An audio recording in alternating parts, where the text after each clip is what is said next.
I think there would be some danger to the president that we could actually have a veto-proof disapproval of any new tariffs on Mexico. No, I don't think they will do that. I think if they do, it's foolish. I express my concern. And others did too? No one did not express concern. How about putting it that way? My concern has to do with the long-term ramifications. The short-term gain is not worth the long-term pain.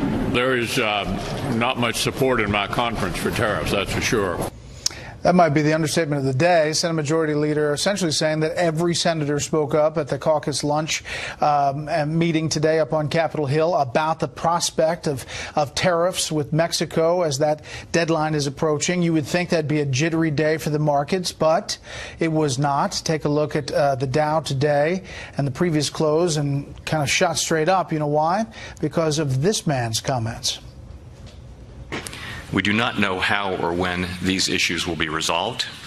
We are closely monitoring the implications of these developments for the U.S. economic outlook, and, as always, we will act as appropriate to sustain the expansion with a strong labor market and inflation near our symmetric 2% objective.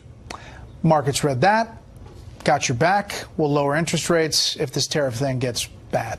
Let's bring in our panel. Steve Hilton is the host of The Next Revolution here on Fox News Channel. Susan Page, Washington Bureau Chief at USA Today, and Jonah Goldberg, fellow at the American Enterprise Institute. Okay, Susan, there does seem to be significant pushback. They were holding back there up on Capitol Hill. So not a single Republican senator spoke up in favor of the president's plan. People within his own administration opposed it, were surprised and dismayed when he unveiled these threats. Mexico's trying very hard to get everyone to just take a step back. They're going to be meeting big meetings here in Washington tomorrow aimed at coming to some kind of deal. And in the face of all this opposition within his own party, you would think the president would seek a way to kind of diffuse the situation, not impose these tariffs on June 10th. Here's the president and the Mexican foreign minister today. I think it's more likely that the tariffs go on, and we'll probably be talking during the time that the tariffs are on and they're going to be paid. Do you view what the administration is doing, what the Trump administration is doing, as a bluff just to get some agreement on the border issues? Friday they can tell exactly what's going on.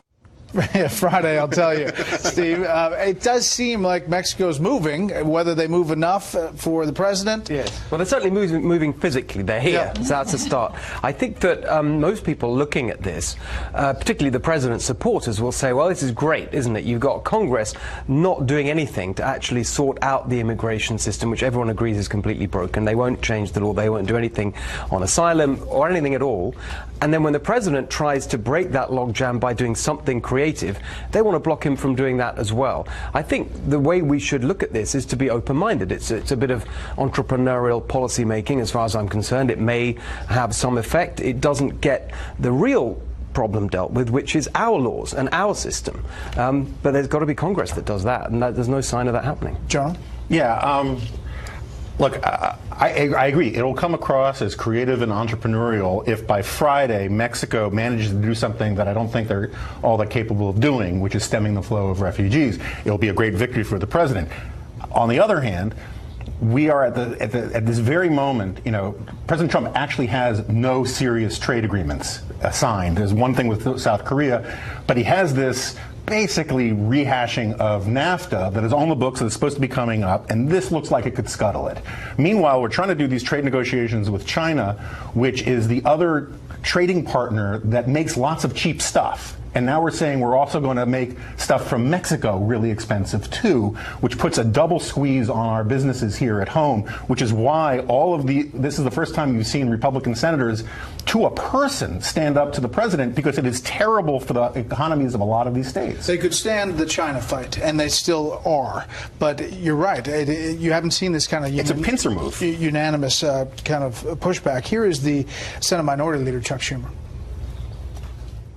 I have a feeling that this one just popped into his head. It's clear that lots of people in the administration didn't agree, and I believe that he will back off when faced with the opposition among business, among his own Republicans, and when he sees what a dumb move he has made in terms of dealing with both the border, the American economy, and with any kind of trade agreement he might try to get. But, you know, Susan, to Steve's point, there are a lot of people sitting especially in the middle of the country, saying, why can't Washington do anything? They can't do anything. They can't even pass the asylum thing that both sides agree on. The president is pushing them to do something, even if it means this cudgel of tariffs hanging over their head. Well, and the other thing to remember is that the president, when he announced these tariffs and said Mexico had to cut off, end illegal immigration across the southern border, he didn't set up any metrics for how you'd measure success, or what was it precisely that Mexico had to achieve in order for these tariffs to be averted. So that makes it possible for him to define victory in a way that enables him not to impose these tariffs. If he wants to get the new NAFTA confirmed, approved by Congress, he's going to have to not launch this new trade war with Mexico.